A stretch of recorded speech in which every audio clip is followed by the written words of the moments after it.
Would you like to learn what's the best stabilizer and emulsifier in one that you can use? Well, today on WTF, we're going to show you how to use 210S to make an upgraded hollandaise that you can serve hot, cold, or even freeze it for a later day.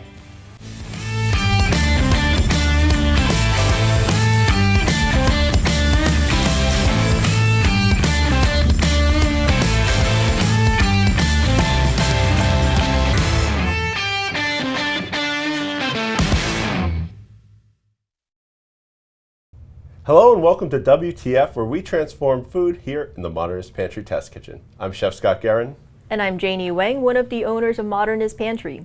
Here on WTF, every week we cover unique ingredients and techniques, and we show you how to do new recipes in your kitchen. So remember, subscribe, ring the bell, and you'll get notified of our episodes when they come out. And this week, we are going to be talking about one of our favorite ingredients called 210S, which is both an excellent emulsifier and stabilizer. I think where we're going to start with is what exactly is 210S? Scott? 210S is, just as you said, it's an emulsifier and a stabilizer. And it's actually made from two ingredients, acacia gum and xanthan gum, which both are good on their own, but when they come together, they do some really great things that allow you to make stuff like a hollandaise that you can make ahead. So you get all of the thickening properties of the acacia gum, which is a really great thickener, texture-wise, and then all the stabilization properties of the xanthan gum that you want in a recipe. Okay, and because we cover so many different types of emulsifiers, stabilizers, thickeners here on WTF, what exactly do you think really makes 210S different from, let's say, like a soy lecithin or even a xanthan on its own? From a personal standpoint, everything I add 210S to makes, becomes better, whether it's, like we said, stabilization, but also the ability to, when we made the Bloody Mary, we were able to have some really great suspension properties from it. So there's so many great things that we found with 210S. It kind of just fell into our laps, and everything that we make, it works, and it just works really well. Yeah, and this is certainly not the first time that we've used 210S in our recipes. Like you said, we've done the Bloody Mary, we've done other cocktails. Do we?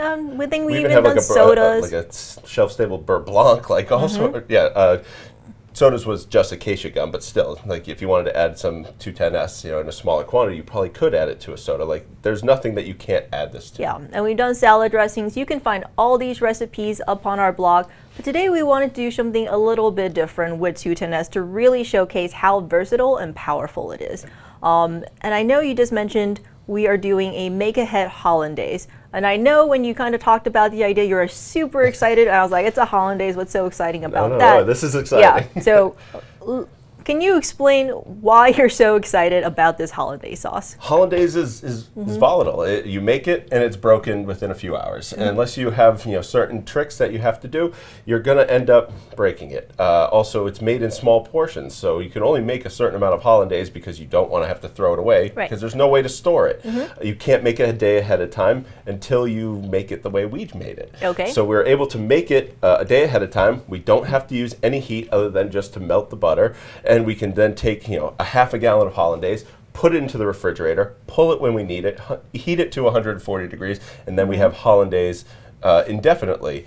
We can also freeze it down. We can do all sorts of things with it that you absolutely cannot do with a traditional hollandaise. Okay, and that sounds like if you're in the restaurant business, if you're in the catering business, or if you're just someone that likes to prep ahead of home and not rush the morning of brunch, that sounds like a huge time saver, a huge waste saver too. Yes. So I can't wait to see the demo and how we put that all together. Yeah, to add on to that, if you like Eggs Benedict, but sometimes on a Saturday morning, Sunday morning, you wake up and you don't want to spend the time making a hollandaise. If you have it frozen, you can pull it out and heat it to the proper temperature and then just have hollandaise. And that's not something that you can usually do. Unless you have like a powdered hollandaise, don't use those.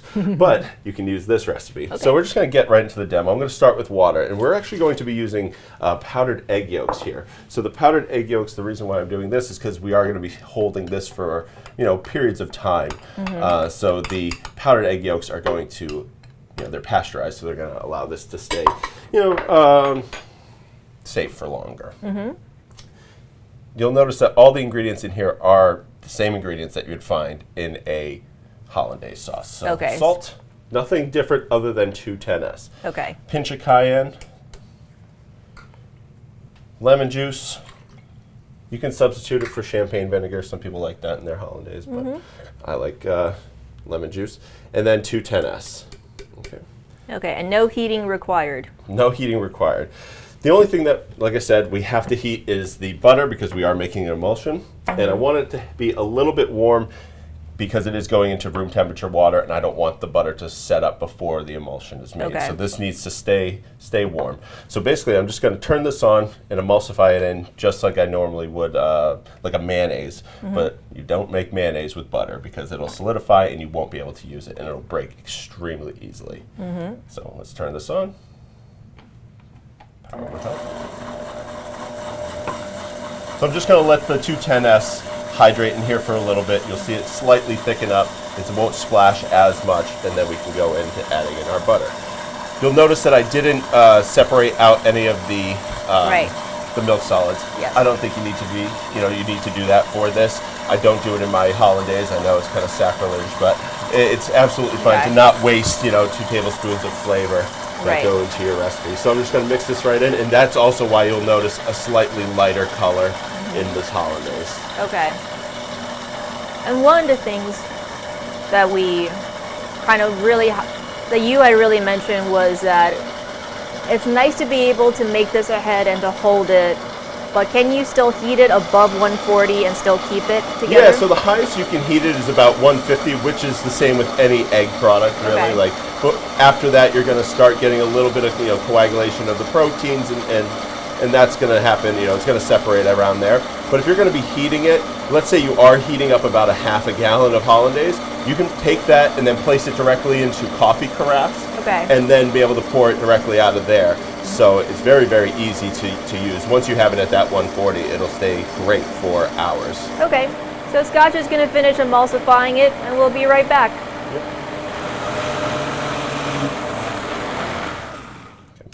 So now this is emulsified, and we can just pull the top right off. And this can go directly into the refrigerator. You'll notice it's beautifully thickened, just like a hollandaise. And when you heat it up, it'll thin out just slightly. Okay. But it's beautiful to use just like this as well, which is another thing that you can't do with hollandaise. You can't serve it at room temperature or cold, but with this you can. So you get double uses out of it. Okay, and I noticed, and the reason why we did the cut was because you were very slowly pouring in that butter. Is that a necessity for people who are doing it? That's a necessity for any emulsion. So you don't want to just dump all the butter in there because then it won't have time to kind of cut it into the little globules. You need to slowly emulsify it, and when you get down to that little bit of milk solids, it'll help thin it out just there at the end. So don't fret if it gets a little too thick. All right, well, the hollandaise looks great now, but we certainly want to stress test it. So we're there we go. So we're going to take a little break. We're going to reset the table, and when we come back, we're going to show you hollandaise that we put into the refrigerator, that we frozen, thawed, warmed back up, and of course we have the essential eggs Benedict and a delicious new dish that we're going to introduce as well. Right. Okay, and now we're back with some delicious things for me to try. And I want to first talk about this week's giveaway, which will be a big bag of 210S that you can use in all of the 210S recipes, as well as some of your own. And in order to win, just leave in the comments below something that you think would benefit from having 210S. It's that simple. So hopefully we look forward to hearing from you. All right, now Scott, I see that we have 2 dishes here. Do you want to talk about them? Yeah, one of them's very traditional, a classic kind of Benedict. And then here we have a Carpaccio, which we've been able to add a room temperature hollandaise to. Okay, great. All right, what do we do? Take it away. So very simple. We have the hollandaise that we just made, heated to 140 degrees. You can see the texture on it. It's thinned out just slightly, right? But it has a really great color, and the flavor is perfect because it's no different than a regular hollandaise. So we're just going to put that directly over the top of our Benedict.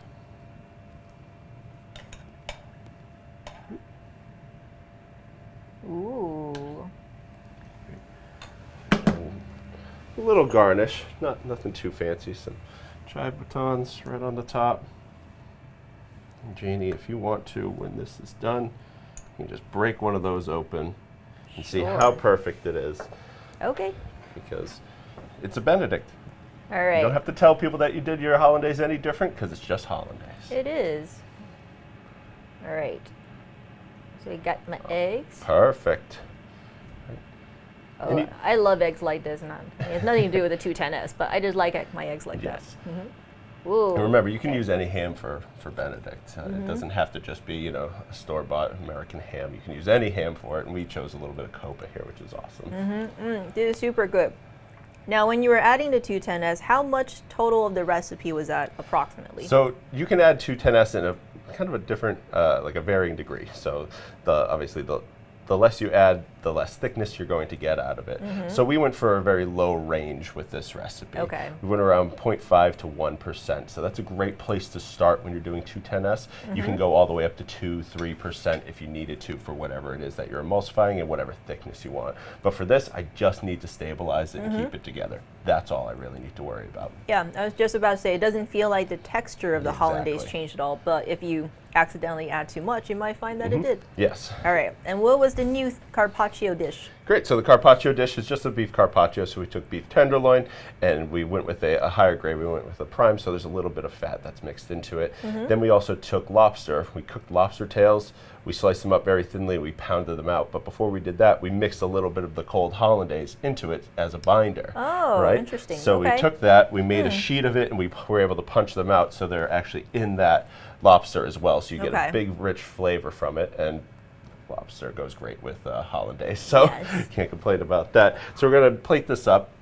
and while I'm plating it up, actually you can take a look at those two types of sauces to the right of you. The one that you're holding right now has been frozen and thawed, right? And the other one is in the process of thawing, so you can see where they are in the process of it. And you can use this spoon just. All right, I'm just going to use There's the a back little and bit not of be too gross, but on it, so you can kind of see. So it's still staying together, which is nice. And we're just going to taste it a little bit just to make sure it doesn't taste off. Yeah, tastes exactly the same. Yeah. Great. So with our Carpaccio, I'm just going to dress it up a little bit. We have some really thinly shaved cauliflower. It's amazing that it's not falling apart. Yes, and that's something generally when you cool down. I mean, I've tried to do it with a traditional Hollandaise, is that it's going to become very firm. Sometimes it won't separate until the heating process, but it'll become very firm, and it's almost like a brick of butter. Yeah. So it doesn't really work in the same way, and if you do try to heat it, it immediately separates, and that's not what we want. So I just have some shaved cauliflower on there, some pea greens. We went with fresher flavors on this because we are adding a Hollandaise to it. So. And obviously this thawed one is not at the 140, but if you heated it to 140, would it even thin out more like this? It would thin out just a little bit more like this, yes, absolutely. Because you are kind of loosening up those fats and getting them moving. So, we have a little bit of dill. Don't need too much, just for flavor, color. And then some beet pickled onions. Ooh. It's really great kind of pops of red. What I really love about what we've been able to do today is that you kind of take a Hollandaise sauce, which is traditionally people associated with Benedict. You don't like I couldn't think of anything else that you can use it for, but now you have a way where you can use it for a breakfast dish, you can use it for a dinner dish. I'm sure there's ways to find it, usually for a lunch dish either. So it's certainly not just that the 210S is versatile, but it's also made Hollandaise itself more versatile. Think about how now you can add, I mean, it's not the healthiest thing in the world, but if you were to take this and put it onto a sandwich, right, the flavor is now completely bumped up from where it was if you were to use like a mayonnaise that has canola oil in it. What has more flavor, butter or canola oil? Ooh, we can make a burger with it now. Oh yeah, for your health, of course. Right, so we're just gonna get some nice dollops of the Hollandaise on there, and it's good to go if you want to. That looks great. I took some Portuguese sweetbread too to make the crostini. So these are, rich flavors, a lot of sour on here, and then we have the meat, so a little bit of sweetness from the bread too. So you can do whatever you want for a crostini. I wanted something with a little bit. If you wanted to eat some, Janie, you could absolutely go. I do. I feel a little bad like messing this up on camera. Oh, we got plenty. So. You know what? I'm going to do it. There we go. just smush it in there. Otherwise, it would just be one gigantic dollop. Yeah, so we have kind of like a surf and turf Carpaccio that is nice, fresh, bright. Super good. Good. Yeah, I love both of these recipes. Hopefully you'll give them a try. Let me finish chewing. All right. So as always, the links will be in the description below for both of these recipes, as well as if you want to check out some of our other uses of 210S, we'll kind of put cards and whatever on the end of this episode, so you can learn about how to make the Bloody Mary and probably the salad dressing. That was a really good one too. So hopefully you'll check it out. Remember, leave a comment in the comment section below about how you might use 210S to enter to win, so you can try all these recipes. So until next week, from here in the Modernist Pantry Test Kitchen, I'm Janie Wang. And I'm Scott Guerin.